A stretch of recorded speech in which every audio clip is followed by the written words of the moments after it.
আপনারা করেন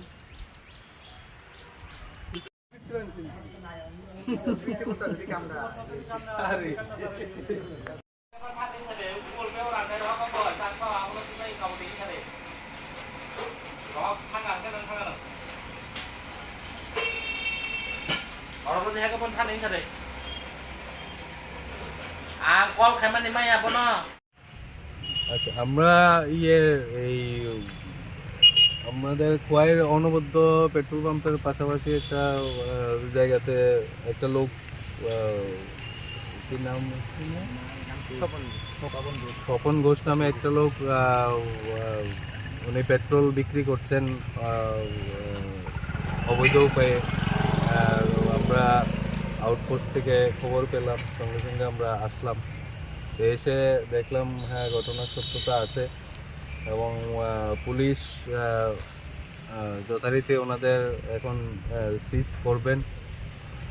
আর এরকম কালোবাজারির জন্য তো আমরা অনবরত নজরদারি পেট্রোল পাম্পগুলোতে আছে আমাদের, আর ভবিষ্যতে যাতে এরকম না হয় এটাও আমাদের উদ্দেশ্য আছে। আমরা অনবরত এইরকম উপায়ে কাজ করছি।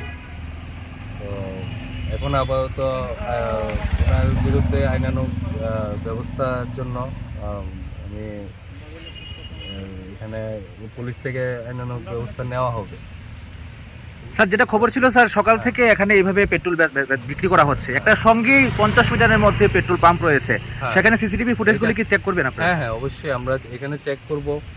যদি কোনো ঘটনার এটার সাথে কোনো যোগসূত্র পাওয়া যায় আমরা অবশ্যই পেট্রোল পাম্পের বিরুদ্ধে ব্যবস্থা নেব। এটার বাইরে রান্নার গ্যাস নিয়ে একটা বাজারে একটা ক্রাইসিস চলছে, তার মধ্য দিয়েও বাজারের মধ্যে 2500-3000 টাকায় এলপিজি বিক্রি হচ্ছে। এইরকম আমাদের কাছে কোনো অভিযোগ আসেনি।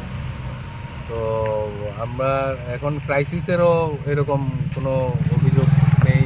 যথেষ্ট পরিমাণ আমাদের গ্যাস আসছে, প্রতিদিনই সেল হচ্ছে, ডিস্ট্রিবিউট হচ্ছে। গ্যাসের তো তেমন কোনো ক্রাইসিস নেই আপাতত। এরকমটা একটা অভিযোগ আমাদের কাছে উঠে আসছে। হ্যাঁ, এরকম একটা অভিযোগ আমাদের কাছে উঠে না, আমাদের কাছে এরকম কোনো স্পেসিফিক অভিযোগ আসেনি। যদি এরকম স্পেসিফিক অভিযোগ আসে অবশ্যই আমরা এর বিরুদ্ধে ব্যবস্থা নেব।